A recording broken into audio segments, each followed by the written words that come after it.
Pablo Longoria, excusez-moi, j'ai bugué. Pablo Longoria a donné un entretien à Foot Mercato. Donc je vous dis la première partie de cet entretien. Et dès que j'aurai la deuxième partie d'entretien, je ferai peut-être une vidéo de la deuxième partie de l'entretien. Plus d'un an et demi après sa prise de fonction de président de l'Olympique de Marseille, Pablo Longoria réussit plutôt bien, on va dire, son pari de redresser l'OM sportivement, malgré quelques choix encore discutables. Il y a quelques jours, il a rencontré Foot Mercato pendant près d'une heure au centre d'entraînement Robert Louis Dreyfus. Dans cette première partie d'entretien, Pablo Longoria a parlé d'un domaine qu'il maîtrise sur le bout des doigts, le mercato, avec ses réussites et ses contraintes. De la belle affaire Mbemba à l'épineux cas Bamba Dieng. En passant par Amin Harit, Longoria a tout dit et a même déjà évoqué le prochain mercato hivernal. Donc voici la question. Est-ce que le début de saison valide votre recrutement? Donc la réponse de Pablo. Pour moi, la validation de tous les mercatos arrive seulement à la fin de la saison. C'est important de comprendre ce que c'est la logique et qu'on est content d'avoir réussi un mercato où on s'est adapté au coach. C'est un mercato où le pourcentage des besoins et des profils adaptés au coach était important. Donc, nouvelle question. Vous avez aussi perdu un mois de mercato puisque Igor Tudor arrive en juillet. C'est une question d'adaptation. C'est vrai que cet été était particulier parce qu'il n'y a pas eu beaucoup de mouvements au mois de juin. C'était une particularité. Cela s'explique notamment par le fait qu'il n'y a pas eu beaucoup de clubs qui ont fait des opérations de fin de bilan avant le 30 juin. J'étais surpris pour cela, ce n'était pas habituel. Après, c'est vrai que changer toute la planification, ce n'est pas la meilleure des stratégies, mais on a eu la chance d'avoir eu un contexte général où il ne s'est pas passé grand-chose au mois de juin. Donc nouvelle question. Depuis le début de saison, Chancel Mbemba fait l'unanimité. Vous avez expliqué, lui et vous, avoir bouclé le deal rapidement. Comment se passe ce genre de dossier? On rentre dans les détails d'un transfert, c'est bien.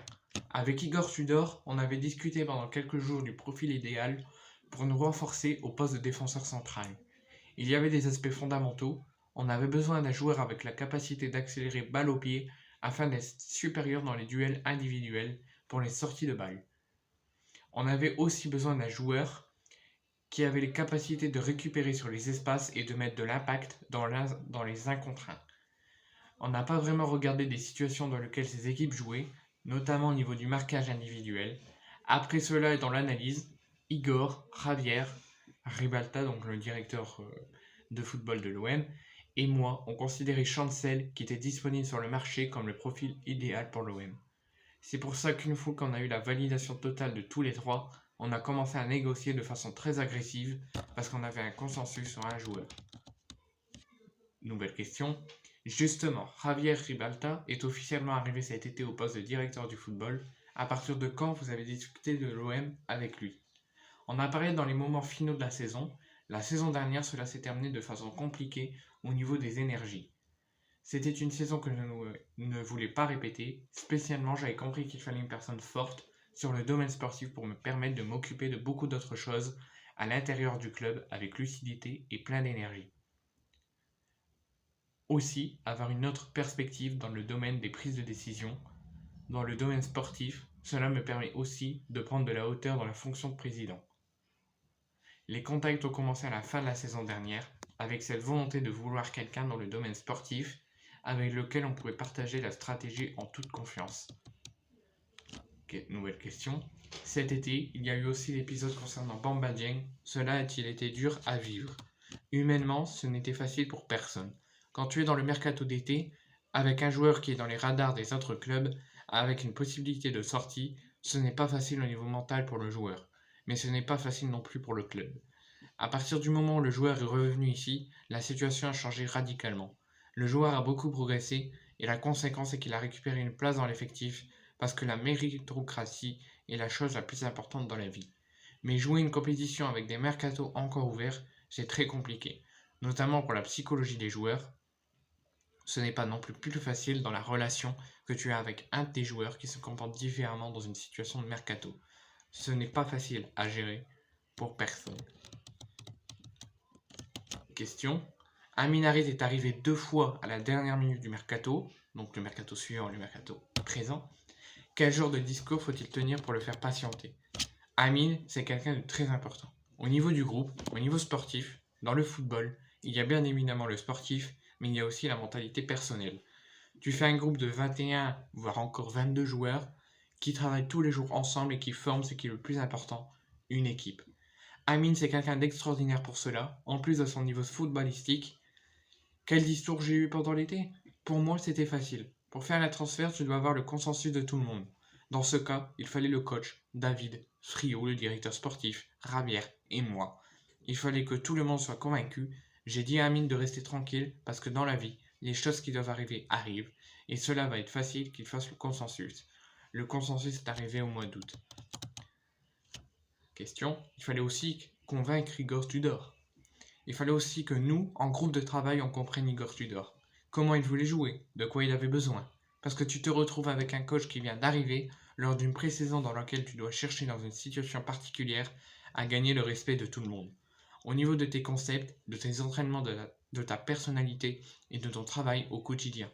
Après, si tu arrives à faire une chose dont tu es à 200% convaincu, ce que j'ai été depuis le premier jour avec Amine, tu vas voir Igor en lui disant, voilà, c'est un joueur que tu ne connais pas, mais au niveau de la psychologie, en tant que dirigeant, c'est mieux si le coach te dit que le joueur te plaît, qu'il serait content de l'avoir. On a attendu pour Amine que tout le monde soit absolument convaincu pour pouvoir protéger le joueur. Nouvelle question. La Coupe du Monde va-t-elle être un centre pour recruter? Je n'ai jamais pris de décision en fonction des Coupes du Monde. Même celle des jeunes, c'est un travail fait dans le temps et pas lié à un événement. Je n'aime pas recruter un joueur en fonction de sa performance à un événement. On doit contextualiser la performance d'un joueur pendant une Coupe du Monde, de la même façon que tu dois contextualiser la performance d'un Sud-Américain à la Coupe du Monde des moins de 20 ans. Avec les jeunes, c'est le même concept. Quand tu vois un Sud-Américain de moins de 20 ans, tu dois seulement juger sa performance au niveau d'exigence du moment et comment il réagit à la pression lors d'un tournoi majeur. Si c'est quelqu'un qui a la personnalité de porter l'équipe, s'il est superficiel dans le fonctionnement global de l'équipe, c'est pareil pour une Coupe du Monde. Cela te sert juste à avoir la personnalité d'un joueur lors d'une grande compétition. Ce n'est pas lié à son niveau c'est ce qu'il fait au quotidien de son équipe, alors oui, cela te donne beaucoup d'indications sur la personnalité réelle d'un joueur dans un événement majeur. C'est peut-être la première fois qu'il joue un match de ce niveau. Quand tu es en Champions League, tu dois considérer les performances des joueurs dans les matchs de haut niveau et la gestion d'événements importants dans un match. Nouvelle question. Comment voyez-vous ce mercato hivernal? C'est un mercato très particulier. Comme c'est particulier d'avoir une Coupe du Monde en novembre, la Coupe du Monde est un événement majeur. Chaque fois qu'il y a un événement majeur dans le football, il y a des mouvements de joueurs qui ont performé dans ce même événement. Pour moi, c'est particulier. C'est entre un mercato de réparation et un mercato de grands joueurs, que les grands clubs vont se voir obligés d'acheter après cet événement majeur. Ces mouvements de grands clubs vont provoquer un mercato en cascade pour les autres clubs. Cela va être lié en partie aux performances des joueurs de mi-niveau qui ont pris un grand niveau lors de la Coupe du Monde. Je crois qu'il va y avoir des mouvements pour ce type de joueurs. Après, il y aura un mercato de cascade. Donc, dernière question. Est-ce que l'OM va investir sur ce mercato hivernal? Je considère toujours ce mercato d'hiver comme un marché d'opportunités de réparation. Bien analyser à la mi-novembre quels sont les postes que tu dois renforcer, qu'est-ce que le marché peut t'offrir, qui sont les joueurs qui sont les plus performants et les moins performants à l'intérieur de ton effectif. Même s'il y avait une qualification en Ligue des Champions, je ne crois pas qu'on aurait dû changer les effectifs. Je ne crois pas au changement d'effectif à mi-saison. Tu peux améliorer, tu peux réparer, c'est un marché de réparation. Tu peux trouver quelques bonnes opportunités, mais pas changer l'âme dans une équipe. Cela se construit pendant la pré-saison. Pour nous, ça va se construire aussi pendant la préparation qu'on va faire entre novembre et décembre. Si tu vas à l'encontre du football, est-ce qu'on aurait eu plus de possibilités économiques? Oui, bien sûr. Mais c'est aussi vrai qu'on veut arriver à l'équilibre ou le plus proche possible. En fonction du fait qu'on considère qu'on a un bon effectif, qu'on a pris la décision stratégique de garder nos meilleurs joueurs parce qu'on voulait plutôt apporter de l'argent via les résultats sportifs que par la vente des joueurs.